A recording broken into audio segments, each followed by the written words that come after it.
Ep.1. We are live on the first episode of Pocket Edition. What is going on, Robbie and Grant? Hello. Yay! So, Robbie, we're going to keep this fairly on track and on point today because I believe you have a lot of Destiny 2 to play. How has that been treating you? Oh, it's magnificent, sir. Magnificent, sir. Yes, I would like to get back to that as soon as possible. It is better than I could have hoped for, and I was a big fan of the original, so that says quite a lot. Now, you got it on Xbox, correct? I got it on the best box, yes. The best box. Well, yeah, unfortunately for me, I have to actually wait till the end of October for my PC version, so joy. Is it stacking up okay in comparison to Destiny 1? It's a lot better than Destiny 1 in some aspects. There's a few things that have changed in terms of like general aesthetic and general functionality, but a lot of the improvements are for the better. I will say that. Ooh, interesting. Yeah, I will. I'm the same as you. I think I'm going to wait for the PC version. I mean, I did think of getting the PS4 version because it's tempting because virtually everyone on my friends list is playing it at the moment. When I logged on yesterday, it was just like it's a sea of Destiny 2. But I'm like you. I want to see if I can get it in slightly better res and looking as nice as possible. But I was late with Destiny 1. I got into it quite late when all the expansions were released, which was kind of probably the best time, maybe. You had a bit of a turnaround and a change of heart with Destiny 1, didn't you? Yeah, I hated it at first. Basically, couldn't stand the game. I thought the mechanics were really just didn't like the shooting mechanics, and then it just sort of clicked. I don't know why. I think I just got into the Taken King story, and it just sort of took me over. And it's a must. You fell into the slot machine. Yeah, if you want to put it like that, I guess I did. Yeah. That's very true. I'm pretty much in the same boat as you as well. A lot of people at work talking about it, a lot of people online are playing it, and I'm in the boat of I really want to pick up a console copy, but I can't bring myself to let them double dip me. I feel like I just have to wait because it's going to be worth the wait is going to be worth it if you get it on PC. At least in my situation anyway, with my current monitor and gaming setup, it's going to be worth the wait. Speaking of which, now that we're touching on different platforms, and this will kind of soft boot us into our talking point of the episode. Very subtle. Robbie, you have it on Xbox, so you're essentially, how do you feel about missing out on some of the exclusive content for the PS4? But before you touch on that, let's open up the topic for the audience, and that is we are talking about the need or want, or is it harming to have exclusive IPs around in today's day and age? Specifically relating to the console space, you have Uncharted 4 on PS4, you have Halo on Xbox. How do you guys feel about this? It's a tricky one because I support the idea of console IPs, exclusives, Uncharted, Halos. You need something to make your console stand out. So I have no problem with first-party games, and obviously PlayStation is kind of kicking our ass at the moment for that, but that's not to say that all of those exclusives are fantastic games, but it's all about trying to lure people, well, not lure, but encourage people to buy your console by offering the most experiences that you can't either get on the other console or on PC. But in the terms of timed exclusivity, something that Microsoft is very guilty of and something that Sony is very guilty of, I hate it. I think it's absolutely disgusting. Yeah, I would agree with that, actually. I don't like timed exclusivity at all. Well, there's no point to it other than to flip the bird at the other console. My opinion on timed exclusivity is very similar to yours as well. I feel if I'm paying the same wherever you live, $60, $90, whatever the copy costs, why should I have to wait an extra 12 months potentially to get the same amount of content that the PlayStation 4 or the Xbox version had there from day one?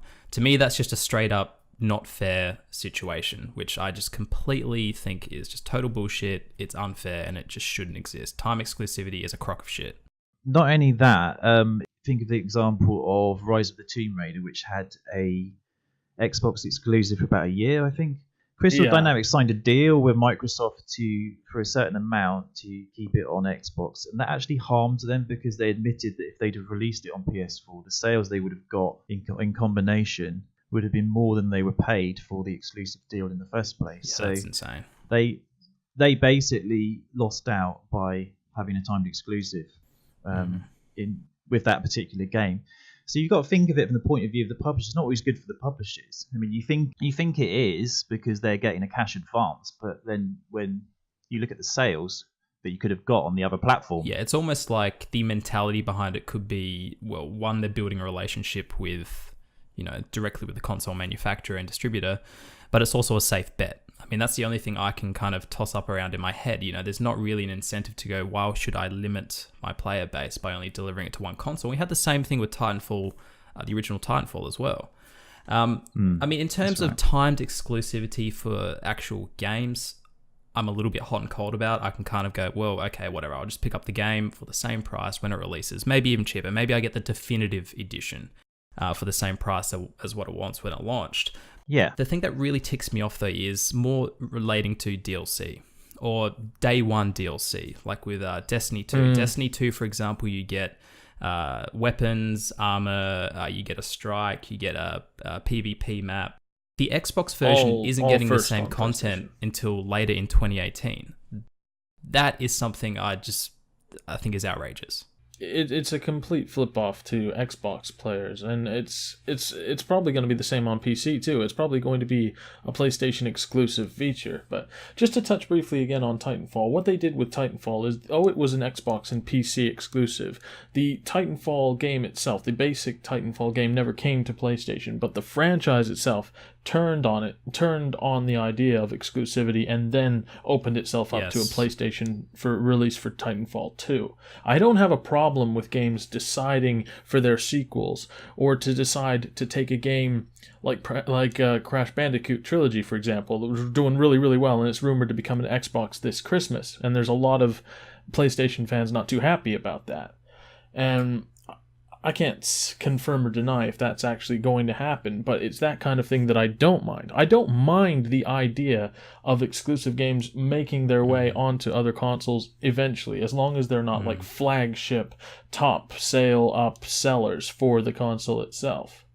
But the timed exclusivity thing in regards to DLC and marketing, it's more harmful than anything, especially when you consider the timed timed ownership for Tomb Raider, Rise of the Tomb Raider, that is, for Xbox, actually ended up hurting Xbox a bit more, because, unless I'm very much mistaken, the gamers rallied against that. There were a lot of big YouTubers like Angry Joe that came out and were furious with Microsoft, and they basically crapped all over them, and the sales on the Xbox One were good, but the sales on the PlayStation 4 the year later were better, and I think that says something about how the marketing doesn't understand the consumers quite perfectly.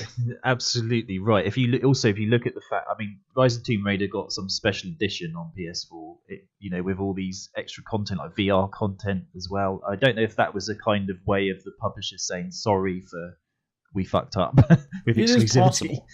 It is possible. I mean, you're talking about Crash Bandicoot.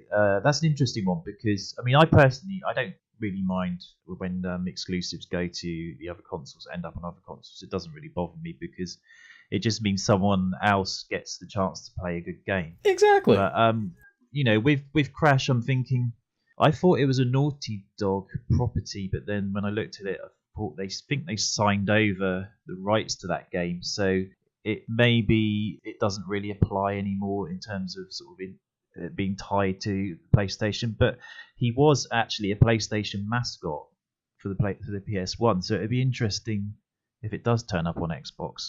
It's probably one of the most surprising turnarounds. Hey, money will speak. One of those things. It's one of those things, isn't it? I mean, a lot of people would have bet their gold teeth in 2014 that Titanfall was going to become a flagship franchise exclusively for Xbox. And that's just not how that wasn't the case. That the pilot and the mech were meant to be like an icon of Xbox, and they were for a little while. But in the case of, like, let's look at some of the biggest games coming out early next year. Well, we hope early next year. You got Sea of Thieves, a game I was lucky enough to play the alpha of on the Xbox. It's absolutely fantastic, and the only problem I have with it is because nothing about it, and its designer's Rare, nothing about it screams, oh, this is only on Xbox, this is an Xbox exclusive. Now, I would get hanged by the Xbox fanboys for saying this. Oh, you're going to give PlayStation another one of our exclusives, you're crazy. But I think it makes me sad that PlayStation 4 players won't get to play Sea of Thieves, because it's that awesome an experience, and there's nothing about it that needs to be on Xbox, if that makes sense. Yeah, because how much of this is to do with identity? Yes. Do we really identify certain games with certain consoles anymore, or is it just that publishers and companies like Microsoft and Sony are just tying up particular games. Yeah, let's fully open up this side of the argument now, more specifically relating to, real exclusive IPs like your Uncharted's and all that. Is there a need for them, or do you see a world that exists where we could have console parity between all systems? Let's throw Nintendo into the mix just for shits and gigs. Is that something that's going to be healthy for the gamer or healthy for the industry or both, or could it potentially harm one or the other? Because in my mind, there's a very real issue that could crop up from console parity. If you're thinking what I'm thinking, then the real issue is what the hell is the point in having different consoles? Because if they're all exactly the same and all have exactly the same games, what your selling point is your network service. In which case, with my experience with my PlayStation 4, which I do have, I'm not a total Xbox fanboy, I just prefer Xbox. But yeah. in my experience with PlayStation 4, PSN, it's not a patch on Xbox Live. So for that reason, I would game on Xbox Live. I think it was actually Wesley who brought this point up in our Discord server, so we'll get him on the show at some point in the future to argue his point of view, because I believe he is probably more firmly trodden on the side of console parity in terms of exclusive IPs and exclusive DLC. He would like to see a world where there is, all the options are available on whatever box you play on. But that's definitely a talking point, like console identity. If they don't have an identity, then they've lost their angle to pitch and sell their console. And if they've lost that, what's the point in manufacturing or taking a gamble on hardware if you've got nothing that makes you unique? And to be honest, I don't care about console parity. I'm more than happy to go buy a PlayStation 4 to get my unique flavor that comes with that system. That's not an issue for me. Yeah, I mean, you talked about who does it benefit. Well, in an ideal world, you wouldn't have the need for different consoles. Very true. From a consumer point of view, surely it's easy just to have one box and then you have people supplying the games to that box. But we unfortunately don't exist in that world. We exist in a capitalist free market economy where people compete for your attention and your money. So therefore we have different console manufacturers who basically put in their consoles on the shelves. When I went to buy a console, I've said this story before. I looked at the Xbox One, PS4 and thought, well, what games do I want to play? What particular games appeal to me? And they just happen to appeal more on the PS4. I've had every Xbox console actually in the past, but so I don't have a particular bias against one or the other system. But I looked at games like Uncharted and I thought, well, it's just the sort of game I want to play. It's not to say there's anything wrong with Xbox. That's it. It's just at this moment in time, it doesn't appeal to me. So, and I can only afford to buy one. So I chose the PS4, for that reason. I was going to say, I think we can look at the PC and maybe have a glimpse into what could potentially happen if we, removed this exclusivity wall between the systems. In the early 2000s, the PC space in the late 90s was all but basically dead because there's no incentive for people to go out, build PCs to play those exclusive experiences. I mean, piracy almost killed the PC market as well. And then in the late 90s, that was a big factor. PC is a little bit different now. I mean, the PC market has evolved, and basically because of Steam, I think Steam almost completely reinvigorated PC gaming. The indie gaming space. And especially indie gaming. It basically allowed ease of access to and opened PC gaming up to indie developers that might not otherwise have been able to afford to make an entry into that marketplace. And, Steam has proven to the direct delivery method of gaming is basically influence PSN and Xbox definitely in terms of how they deliver games directly to people. So PC exclusives, there's a lot more of them but there's not more PC games than there are console games, because still the ease of playing a console game attracts more people to buy a console. Well, it's optimized, it's ready to go, plug and play. Exactly. There's definitely titles that are exclusive to PC, but there wasn't really that flagship promoted, PC IP, I don't think. Like a Halo or a Forza or something that existed on that platform. You had experiences that are exclusive to the PC, but there was never that one or two shining examples of why you need to get a PC, like RTSs. Look at Counter-Strike. Yeah, Counter-Strike. It's one of the flagship PC things, and you can actually get that on the Xbox 360, believe it or not. Definitely. I mean, you had Half-Life as well. Half-Life 2 when it came out was probably because it was the first game on Steam, and it was almost like Steam was sort of designed around that game.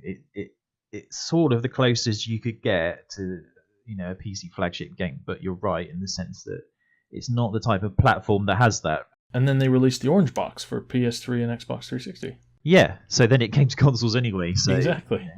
So and it's there's more signs now. If you look at Battlegrounds, which is, while we're talking about temporary exclusivity, is going to spend a year on the Xbox One before it comes to PS4. But that, everyone was starting to say, was the new PC kahuna, the one to go on PC and play. And even that is trying to roll its way onto consoles. So I don't think that consoles are anywhere near to dying out as some PC fans would have you think. But the thing to remember about the console exclusivity, though, like especially given the state of things now, is that it's the competition that drives people to add new features. If you have just one console sat there stagnant, what is the motivation for the designer of said console to keep pushing things out? Xbox 360 comes out with a party system. PlayStation 4 wants to integrate said party system or something similar into their next console, etc., etc. It's how you push each other, and it's better for gamers that there is competition. Mm-hmm. If there was only one console, I think console gamers would suffer. No, that's it. That's a good point. Yeah, I think that's eventually the point we'd end up at as well. If we remove these exclusivity walls, then we're going to see probably people struggling to compete because they've lost their edge, they've lost their flavor, they've lost their identity. And when we start losing competition, that's when it boils down to one or two options and the competition dwindles and innovation just ceases to exist. Well, I had this chat with this guy who was really, really having a go at Xbox people. He's clearly a PlayStation fan. He was saying he wanted Xbox to die out and go away and leave it just to PlayStation and Nintendo. And my response to that is, okay, so Xbox dies out. Do you really think that's going to keep Sony bringing out the hot titles? Is it going to keep them innovating? And it's really not. No, you probably see PSN go up and your PlayStation Plus games be removed 2 months later. Competition, there's no incentive for them to be ahead of the pack and offer the better value. No, I mean it has been shown that whenever you get homogenization, it is bad from the point of view of encouraging sort of innovation, because it kills innovation to a certain extent because there's no need for it. Yeah, definitely. Because when everything is basically one, it's sort of merged into sort of one kind of sort of item or sort of one aspect, there isn't a point to innovation. It doesn't benefit anyone. Yep. All right, guys, to wrap it up, do we have any final thoughts on this? Complete exclusivity. I'm yay for complete exclusivity, nay for timed exclusivity. Yeah, yep, I'm all for that as well. With that. I think, to be honest, the exclusives I have played have been good, so I wouldn't want them to disappear soon. Not all of them, though. Well, I think you summed it up well earlier, Grant. In an ideal world, we could have every opportunity and experience on one box, but that would come at, I think, great cost. Great price. Yes, definitely. Yes. All right, well, let's wrap it up. Thank you for watching the first episode of Pocket Edition. Stay tuned for episode 2 in the coming days. If you've enjoyed myself in particular, or Grant, or Robbie, or as he likes to be called, Fatal Shock, you can find their links down below in the description, or you can find them on the GameCast channel, where we also have a large variety of other gaming-related content available. Until then, have a good one.